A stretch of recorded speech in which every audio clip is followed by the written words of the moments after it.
A Syrian refugee in Turkey, Professor Cuma, has been certified as a volunteer. Pandan Indah DaAi Kindergarten holds a year-end talent show to showcase the children's learning. Welcome to DaAi Headlines. I'm Siri Su. Thank you for joining us. We'll begin our program today with a story from Turkey. The civil war in Syria has lasted for more than 8 years since 2011. Many refugees have fled to neighboring countries. Since then, Turkey has accommodated the most Syrian refugees in the world. One of the refugees, Cuma, was once a university professor in Syria. He moved to Turkey in 2012 and encountered Tzu Chi in 2014. Now he has become a member of Tzu Chi family. Let's meet this amazing person. بيت يسكن فيه 5 أشخاص وبيت يسكن فيه 10 أو 20 ولكن هناك بيت يسكن فيه الملايين والمليارات إنه بيت الحب.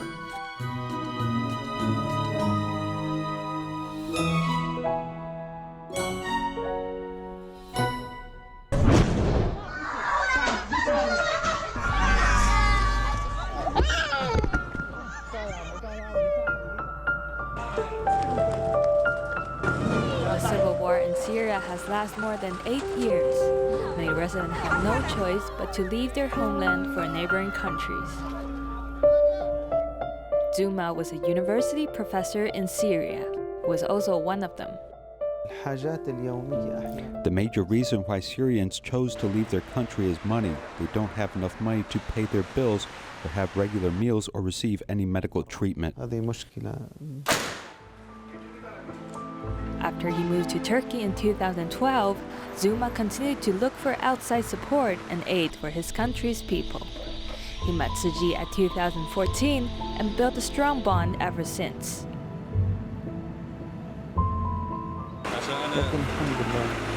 Thank Allah that I met Tzu Chi.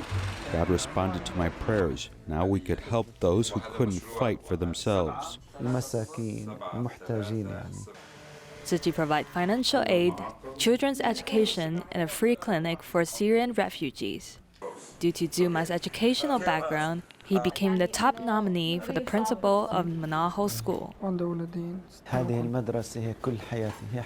This school means a whole life to me. It represents a state of rebirth for me that I will put my heart into making contributions to this school.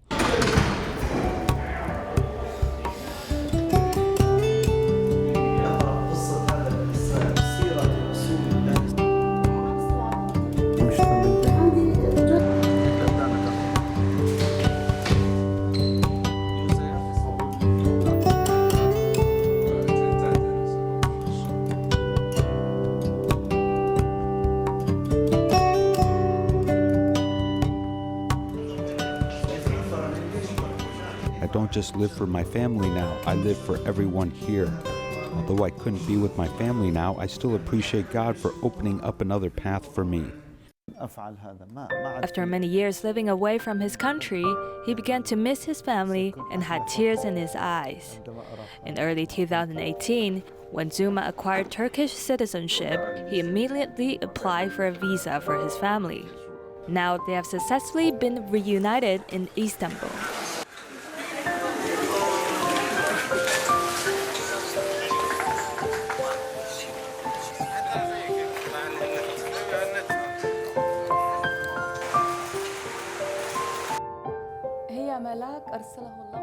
Master Cheng Yen is like an angel in our religion.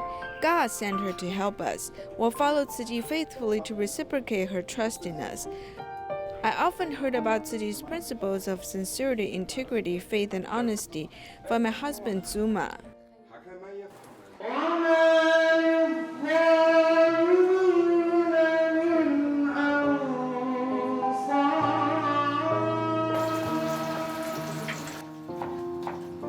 This is the 8th year since Cuma came to Turkey. It is also a special year to remember as he formally became a formal member of Tzu Chi family.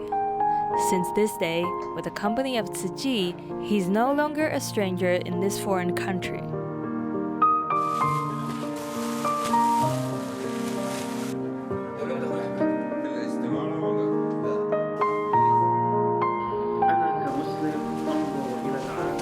As a Muslim, my religion taught us the entire world is part of our family. I'm very happy and grateful to work with Tzu Chi. I found Tzu Chi's moral standard and charitable actions are very similar to our Islamic culture. I'm very happy to be part of Tzu Chi.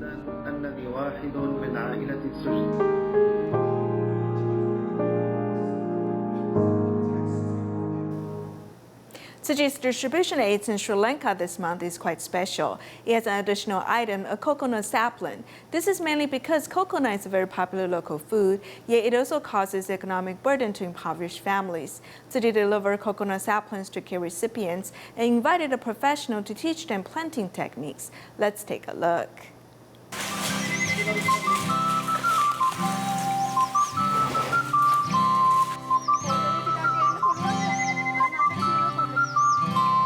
Tzu Chi volunteers in Sri Lanka host an aid distribution every month. These are the materials to be delivered. This time there are some new things to be given out.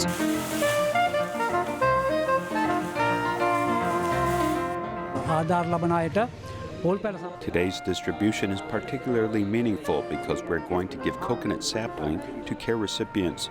Officials from the Coconut Development Board specially came to teach planting techniques. I have tried my best to share my own farming techniques, including fertilization, irrigation, and all processes of taking care of coconut trees. If farmers can follow these planting techniques, I believe that their economy will definitely be improved. At the bottom, put the split coconut shell for a base, spread the soil, then spread the fertilizer layer by layer, and finally plant the seedlings. A coconut in Sri Lanka costs about 25 US cents. On average, each household consumes more than one coconut each day. Accumulated, it becomes a financial burden for impoverished families. Therefore, I hope that Tzu Chi care recipients can improve their living in future by planting coconut trees. Each sapling is planted with everyone's hope to have better future. In July of this year, Tzu Chi volunteers in Tacloban work with the local government to form an agricultural workshop. They teach locals how to turn usable land into a farm. In 3 months, the students were able to turn an abandoned lot into a happy farm. Here's more. 3 months ago, this land was just abandoned, but thanks to the collaboration of Tzu Chi and the Tacloban government, it became the setting of an agricultural workshop. The first lesson was plowing and weeding.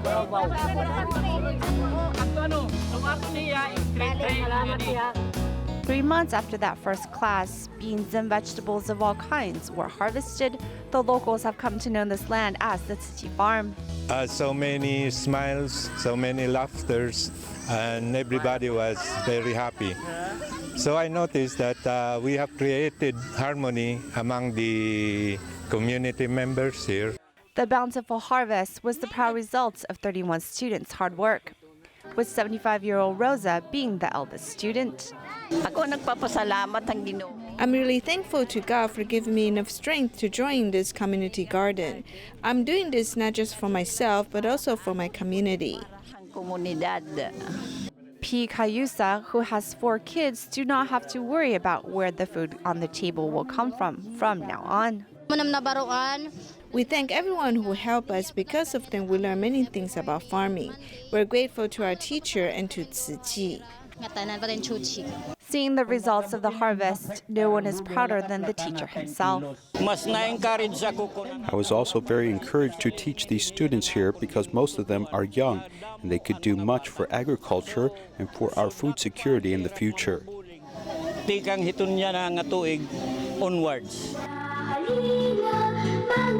Celebrating their graduation with a dance and sharing their harvest, the students end the workshop with joy and happiness in their hearts, while also looking forward to the next harvest time.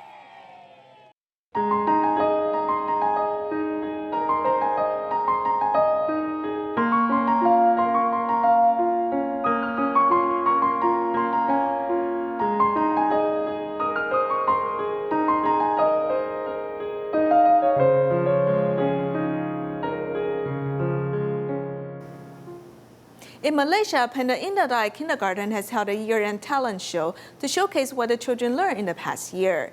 Through pictures, pictorial storybooks drawn by the children, and kindergarteners' works, the parents got to understand what their children are learning at the school.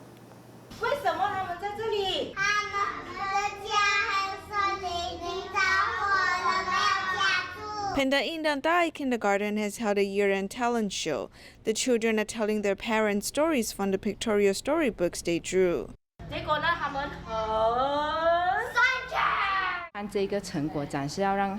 We're holding this talent show to increase the parents' confidence. The children can showcase what they learn, and the parents can understand what their children have learned at school. The teachers have changed the way of teaching so children can learn more happily. We noticed that they only had a vague notion of A to Z. This year, they've learned it all. I think it is very special. I think learning while playing is helpful. I've discovered that the children are learning to communicate in this environment. They can now express their feelings. In the past, they might just cry. When they encountered difficulties, they would cry first.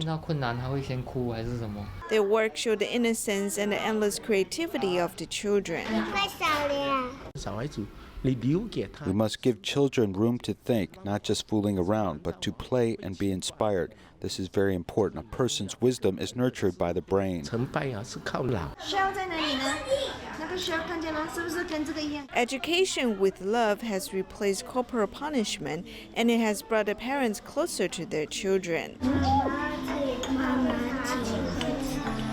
The lively teaching materials have helped the children find their passion to learn, and that is why these children look forward to go to school every day.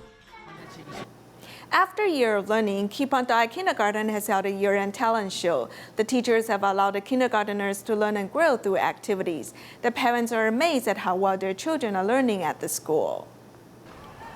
DaAi Kindergarten has held a year-end talent show to showcase what the kindergarteners learned from the past year. The event is like a carnival. The parents have been invited to see what their children have learned.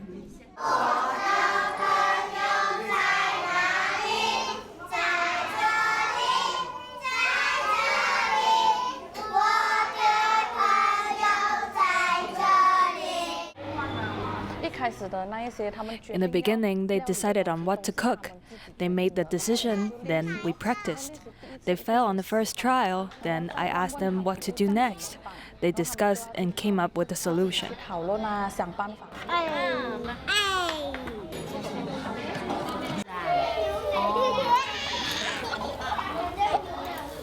I also like this kind of education, which is based on activities.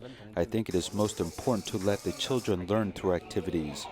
The teacher was sharing with us that when they guided the children, what they wanted the kids to learn.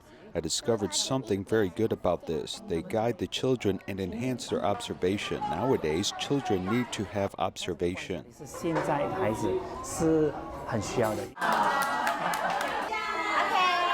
You must have your reason for picking our school. At our school, we have a lot of interaction between the children, parents, and teachers.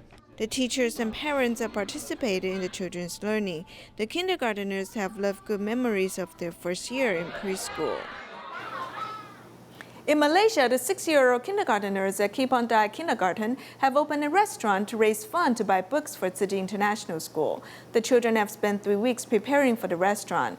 They're being in charge of cooking, table waiting, and accounting work. It is quite a learning experience for these children. After 3 weeks of preparation, the 6-year-old children at DaAi Kindergarten have been waiting for this moment. During the semester, we turn them into little chefs. They've learned to pan fry and fry food. After that, they feel that they don't just want to learn, they also want to open a restaurant. The children have applied what they learned from textbooks into real-life situations. The children practice teamwork to prepare food ingredients. They've measured the ingredients according to the recipes they came up with. The children have learned to communicate with their peers as well as the guests. The restaurant experience has allowed this boy who seldom does household chores to mature. He does not do household chores. He relies on the maid. I did not think he would be willing to cook and try things he has never tried before.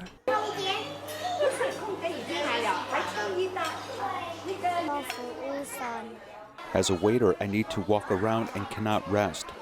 I do not think of giving up because I want to work hard to earn money to buy books for the international school. Otherwise, the children at the international school would not have books. The children have donated their proceeds to buy books for Kuala Lumpur Tzu Chi International School, creating a cycle of love. The way to eat and how to impact the earth in the future was the subject of a report for the past 22 days. In Vietnam, I saw a country that mainly eats rice, though their diet has gradually westernized. Also, the land of Vietnam is salinized and rice is no longer a good crop. This is also a trouble in Mongolia, where we have seen out-of-control sandstorms. Rising temperatures in Mongolia has led grassland to disappear. This shows that different places are experiencing different challenges. Here is our in-depth report.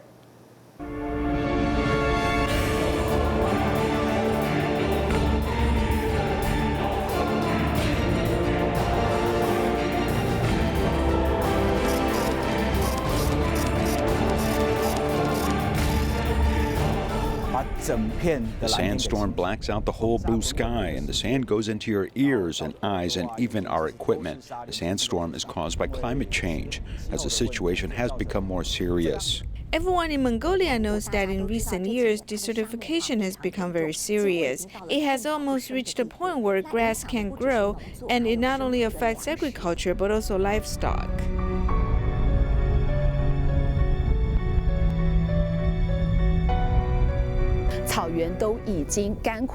Mongolia's grasslands have all dried up, although not completely desertified.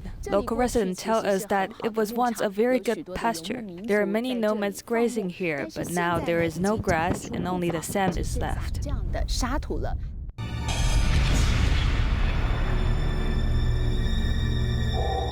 In the past 100 years, the global average temperature has risen by 0.85 degrees, but in Mongolia, it has increased by 2.24 degrees, which is 3 times the global average. Many people think that warming is very good for Mongolia because they're really cold in winter. But in fact, warming comes with a steep price as Mongolian summer are getting more and more dry, and in winter, it is getting extremely cold and blizzard-like. When there's any dramatic change in the climate, the first thing that will be affected is our food production chain and crop failure. Since once climate change becomes more intense, the problem of food stability will be apparent.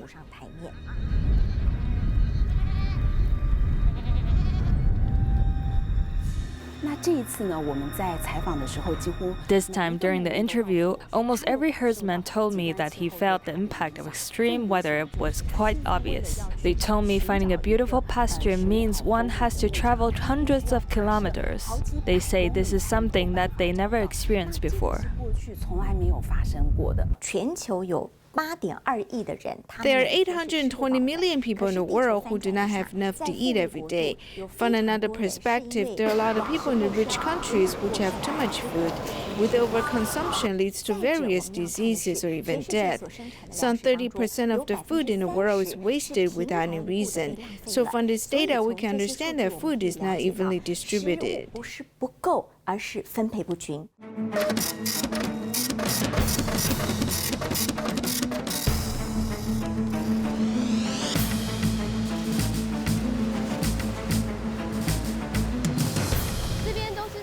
Here are the foods they collected from the university cafeteria and department stores. Actually, you said that it expired.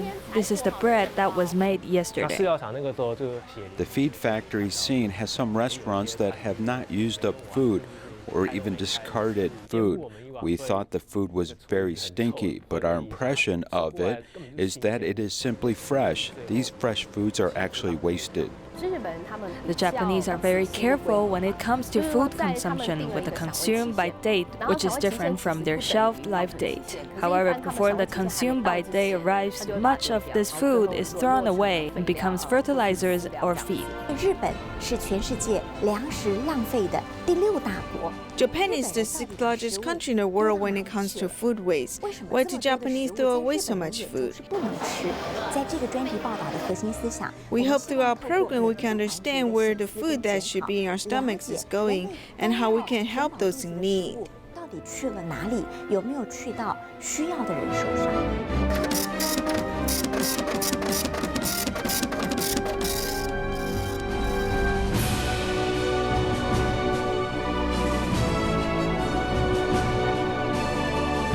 打开冰箱。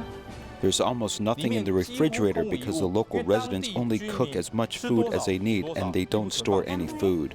Traditional Vietnamese families leave almost no leftovers every day. Cherishing food means that they are quite healthy as they consume a lot of fresh fruits and vegetables every day. They also eat less grease, so Vietnam is the country with the lowest obesity rate in the world. 全球肥胖率最低的国家之一。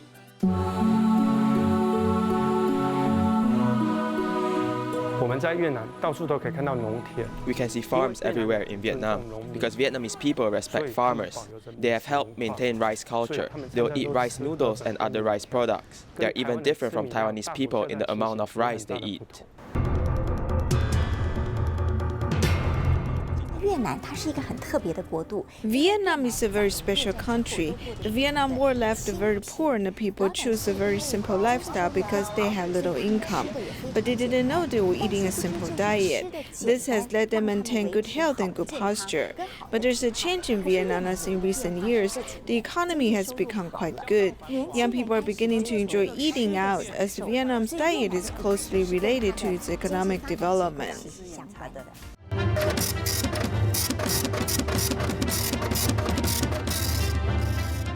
Of course, in the end, we have to go back to Taiwan to gain a local perspective. We should know how Taiwanese think about food. We chose this to be one of the main subjects of our interviews.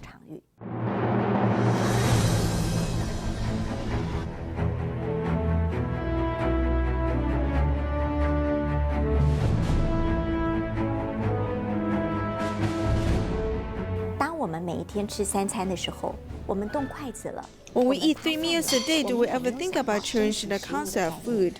Or if we have meat, do we think about long-term depletion of the earth resources? 都可能对地球的资源造成一种长期的、不可逆的一种破坏。 This type of irreversible destruction is the issue that we want to awaken in everyone.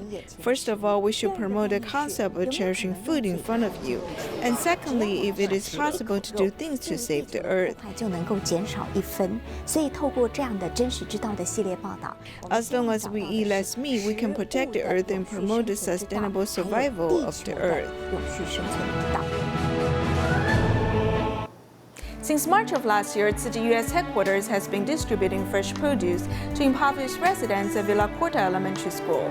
Since Tzu Chi promotes environmental protection, many recipients also bring their own reusable bags. We'll leave you with these images. Thank you for joining us. Goodbye.